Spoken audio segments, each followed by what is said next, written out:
জয়গুরু, জয় মা মনসা পদ্মা বিশ্বহরি। আমার কাছের দূরের আত্মীয় স্বজন, ভাই বন্ধু, ভক্ত শ্রোতা যারা উপস্থিত আছেন অনলাইনে, সবাইকে নমস্কার জানিয়ে শুরু করছি আজকের ভিডিও।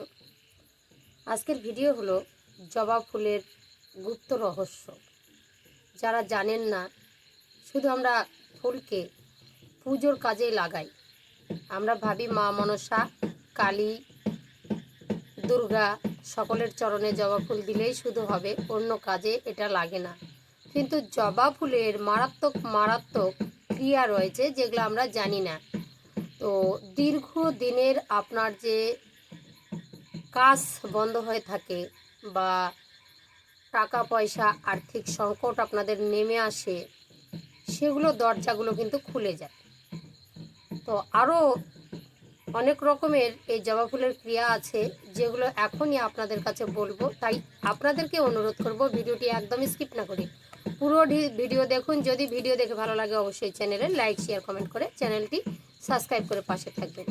তো এই জবা ফুল শুধু মা কালী, দুর্গা দেবীর জন্যই নয়, আরও নানান কাজে কিন্তু লাগে, যেটা আমাদের গৃহের কল্যাণকর কাজে, নানা রকমের আটকে যাওয়া কাজ সেক্ষেত্রে।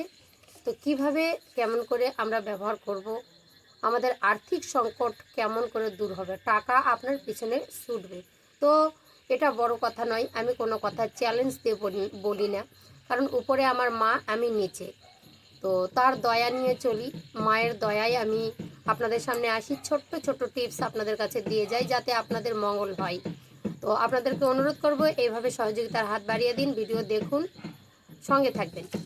তো এই জবা ফুলটা আমরা দিনের আলোতে তুলে নিয়ে এসে মায়ের চরণে পুজো দিই, তাই তো? মা মঙ্গলচণ্ডী, দুর্গা কালী, এরকম মাকে, মানে চামুণ্ডা, ত্রিনয়নী মায়ের চরণে আমরা পুজো দিয়ে শান্তি লাভ করি, যে মা সন্তুষ্টি হয়। শুধু এটা নয়, এই জবা ফুলকে যদি আমরা নিয়ম করে তুলে নিয়ে আসতে পারি আর আমরা নিয়ম করে যদি তার ব্যবহার করতে পারি, তাহলে আমাদের আর্থিক সংকট কেটে যাবে। বহুদিনের কাজকর্ম যেগুলো আমাদের আটকে থাকে সেটাও কেটে যাবে। তো প্রথম কথা বলি, আপনারা যদি একটা তামার ঘটিতে 1 ঘটি জল নিয়ে একটা রক্ত জবা, লাল রঙের জবা সেখানে দিয়ে সূর্যদেবকে প্রণাম আহুতি জানান। ওম জবা কুসুম শঙ্কর্ষং কাশ্যপ্রিয়ং মহাদুতিং দন্তারিণী সর্ব পাপকুণপনত হস্মি দিবাকরম, এই কথাটা বলে আপনার মনের ইচ্ছাটাকে যদি সেখানে নিবেদন করেন, তাহলে কিন্তু আপনার যতদিনের মনে করেন যে কাজের প্রমোশন হচ্ছে না, কাজের প্রমোশন হবে, আর্থিক সংকট কেটে যাবে।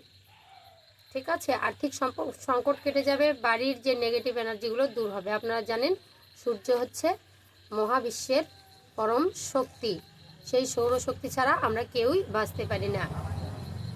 এবার কি নিয়মে আমরা ফুলগুলোকে তুলবো আর কোথায় কী কাজে ব্যবহার করলে আমাদের আর্থিক সংকটটা কেটে যাবে? তা আমি বলি, দিনের আলোতে জবা ফুল তুলতে নেই, জবা ফুল তুলতে নেই যদি কোনো কাজে লাগাতে চান। দ্বিতীয় নাম্বার, যে অন্যের বাড়ি থেকে আপনারা না অনুমতি নিয়ে জবা ফুল তুলে নিয়ে আসতে পারেন না, তাহলে চুরি করে নিয়ে আসলে আপনার সাধনার ভুল হয়ে যাবে।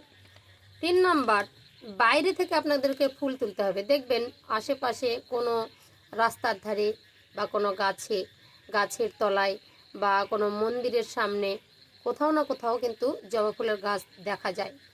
তো সেখান থেকে আপনাদেরকে ফুল চয়ন করে নিয়ে আসতে হবে, মানুষের বাড়ি থেকে আনা যাবে না। নিজের গাছ যদি ছাদের মধ্যে থাকে বা বাড়ির ভিতরে আঙিনায় বসানো থাকে, সেখান থেকেও আপনারা তুলে নিতে পারবেন। তো কী করতে হবে, যে কোনো শুক্রবার রাত্রেবেলা, যে কোনো শুক্রবার রাত্রে ব্রহ্ম মুহূর্তে বা রাত 12টার পরে আপনাদেরকে কী করতে হবে, সেখানে লাল কাপড় পরে যেতে হবে, লাল রঙের কাপড় পরে। কথায় আছে যে এই জবা ফুলের মধ্যেই কিন্তু স্বয়ং লক্ষ্মীর বাস, স্বয়ং লক্ষ্মীর বাস।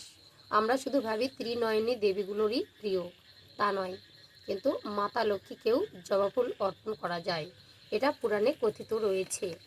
এখানে কি করতে হবে, লাল কাপড় পরে যাবেন, কাপড়টা ছেড়ে শুদ্ধ বস্ত্রে সেখানে ঘিয়ের প্রদীপ নিয়ে যেতে হবে, লাল রঙের পলতো দিয়ে। তো সেখানে জ্বালিয়ে হাত জোর করে বলতে হবে, হে দিব্য বৃক্ষ, হে মা লক্ষ্মী, তুমি আমার সঙ্গে আমার গৃহে চলো, আমি প্রচণ্ড দরিদ্রতায় ভুগছি। দরিদ্রতা দূর করবার জন্য তোমাকে আমার বিশেষ প্রয়োজন। এই কথা বলে প্রণাম জানিয়ে এই জবা ফুলকে জাগিয়ে তুলে সেখান থেকে একটা ফুল আপনাকে তুলে নিতে হবে, বা তিনটাও তুলে নিতে পারেন। এবার ফুলগুলোকে নেবেন, নিয়ে আবার কি করবেন, চুপি সারি করে অল্প করে মাটি তুলে সেখান থেকে একটি শিকড় তুলে নেবেন। শিকড় তুলে নিয়ে এইবার আপনি কি করবেন, পিছনে ফিরবেন না, হাতের মুঠোয় নেবেন। নিয়ে পিছন থেকে কেউ যদি ডাকে, অত ভোরে তোমায় কেউ ডাকবেও না, বা কোনো শব্দ আওয়াজ যদি হয়ে যায়, পিছনে ফেরানো যাবে না, কারোর সঙ্গে কথা বলা যাবে না। তো আপনার বাড়িতে যে ঘোরাঘুরি করছেন নেগেটিভ এনার্জিগুলো, আপনাকে সেই কাজ করতে বাধা দেবে। নানা রকমের আওয়াজ আসবে, কেউ হয়তো ডাকলো এমনটা শুনতে পাবেন, কিন্তু কারো কথাই কান দেওয়া যাবে না, কোনো শব্দে বিচলিত হলে হবে না। তো এক নিঃশ্বাসে আপনাদের এই কাজটা করতে হবে। ফুলটা এক নিঃশ্বাসে তুলতে হবে, শিকড়টাও এক নিঃশ্বাসে তুলে হাতের মুঠোয় করে একদম বাড়িতে নিয়ে চলে আসতে হবে। আপনার কাপড়টা ছাড়া আছে, লাল বস্ত্র পরিধান করা আছে, লাল রঙের ফুল নিয়ে এসেছেন, জবা ফুলের শিকড় নিয়ে এসেছেন। আপনার মন্দিরে যেখানে মা লক্ষ্মীর বাস, কথায় আছে সেখানে কুবেরেরও বাস, তো সেখানে নিয়ে এসে আপনারা গঙ্গা জল দিয়ে ধুয়ে সেখানে রাখবেন, ঠিক আছে? তো সেখানে রেখে আপনাদেরকে এই মন্ত্রটা পাঠ করতে হবে। কী মন্ত্র? ওম শ্রীং হ্রিং শ্রীং কমলে কমলায় কমলালয় প্রসিদ্ধ প্রসিদ্ধ ওম শ্রীং হ্রিং ওম মহালক্ষ্মী নম। আরেকবার মন্ত্রটা শুনুন। ওম শ্রীং হ্রিং শ্রীং কমলে কমলা লয় প্রসিদ্ধ প্রসিদ্ধ ওম শ্রীং হ্রিং ওম মহালক্ষ্মী নম। এটা 108 বার ওই ফুলের মধ্যে হাত দিয়ে, শিকড়টার মধ্যে হাত দিয়ে আপনাকে বলতে হবে। তারপরে সেখান থেকে তুলে একটি লাল পুটুলি, এরকম লাল শালুকের কাপড়ের মধ্যে, শালু কাপড়ের মধ্যে বেঁধে ফেলতে হবে। বেঁধে ফেলে সেখান থেকে আপনাকে তুলে নিয়ে আসতে হবে ধূপধুনা জ্বালিয়ে। নিয়ে এসে আপনার পার্স বা ম্যানি ব্যাগ বা টাকার থলি বা আপনার শোকেস আলমারিতে যেখানে টাকা রাখেন, আপনি নির্দিষ্ট একটা স্থানে সেটাকে রেখে দেবেন। অবশ্যই তার আগে কী করতে হবে, যেগুলো শিকড়টা আর ফুলটা নিয়ে এসেছেন তার উপরে সিঁদুর দিতে হবে, একটু আতপ চাল দিতে হবে, দিয়ে পুজোটা করতে হবে, মন্ত্রটা বলতে হবে। একটু সিঁদুর দিয়ে, একটু সিঁদুর ছিটিয়ে দেবেন, একটু আতপ চাল ছিটিয়ে দিয়ে তার উপর হাত দিয়ে এই মা মহালক্ষ্মীর মন্ত্রটা 108 বার জপ করতে হবে।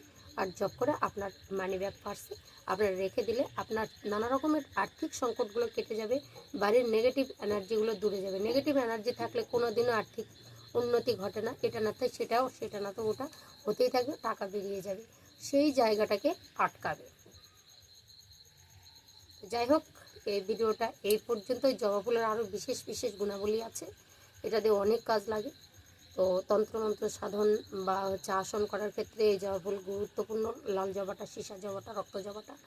তো এই ক্ষেত্রে আমি এখন বলবো না, এটা মানি প্ল্যানের জন্য এই জবা ফুলের ক্রিয়াটা আপনাদেরকে করতে বলছি, যাতে আপনারা উপকৃত হন, আপনাদের ভালো হোক আর আপনারা সঙ্গে থাকবেন, এটুকুই আমি চাই। জয় মা লক্ষ্মী, জয় মা বিশ্বহরী, জয় মা পদ্মা। সবাইকে প্রণাম জানিয়ে আজকের মতো বিদায়।